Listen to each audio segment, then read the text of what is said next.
be really chilly tonight. Now, my snapdragons actually don't need covering, but I put a cover over them just for demonstration purposes. So if your snapdragons are tiny, if you started them late or for some reason they're really, really small, then there is no harm tonight and tomorrow night putting a little bit of fleece over the top or even giving them a propagator lid. Just keep an eye on the sunshine tomorrow, and then that will just give them a little bit of extra protection. But otherwise, if they're this size, they should be fine.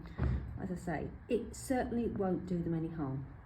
If you've got any seeds that you're struggling to get to germinate, another trick that you could do, I mean, you should have sown them already, but if you haven't, if you're a bit late, another trick you can do is put a propagator lid on over the top. What that does is it traps the humidity inside the dome, and that aids germination. We use them a lot in late winter and early spring sowing. So if you've got a tray, it's not really doing very much, put a propagator lid over the top. That will increase the humidity. It'll also stop the compost drying out, because the moisture that's in the compost lower down will then get drawn up and it will distribute throughout the cells more evenly just by adding a lid. So today I am potting on my poppies. Now, they're not great with root disturbance, so I always wait until they fill the plug completely before moving them on into their 15 cell tray. So I'm just going to lower him in gently, just holding him in the middle, and then just gently fill in all around.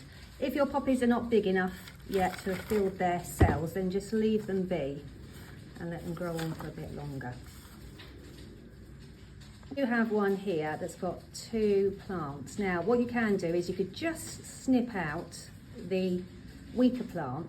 However, if they're quite far apart, like these 2 are here, then you can have a go at just gently separating them.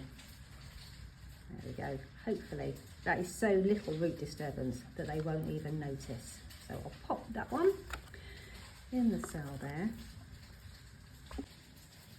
Fill it in all around.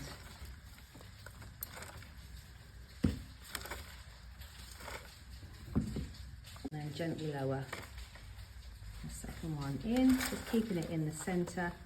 Their stems are quite thin in comparison to the rest of the plant, so this is your opportunity to actually plant them a little bit deeper and give them a really good foundation, so they'll grow into great big plugs that you can then put out in the garden in the spring. So here we have the poppies. I potted them on into their 15 cell trays just yesterday, watered them in well, and you can see they haven't even noticed that they've been moved. Looking happy as Larry in this gorgeous sunshine. And then fast forward about a week from potting on. So don't worry if you've started yours and you've let them get leggy by starting them indoors, or maybe somewhere on the bottom shelf in your little zippy greenhouse, and they're looking a bit sorry for themselves. As soon as you pot them on, so leave them to grow, and then as soon as you pot them on, they basically will grow out of it. Not all seedlings are like these, but these poppies are extremely tolerant, which is why I love them so much. Fast forward, it's now the beginning of June, and the poppies have started to flower, although it's the seed pods that we're really waiting for. Then beyond, can you see that clary sage just giving us that really important splash of colour? And then beyond, you can see the sweet peas in the distance. Oh, and the Ammi majors.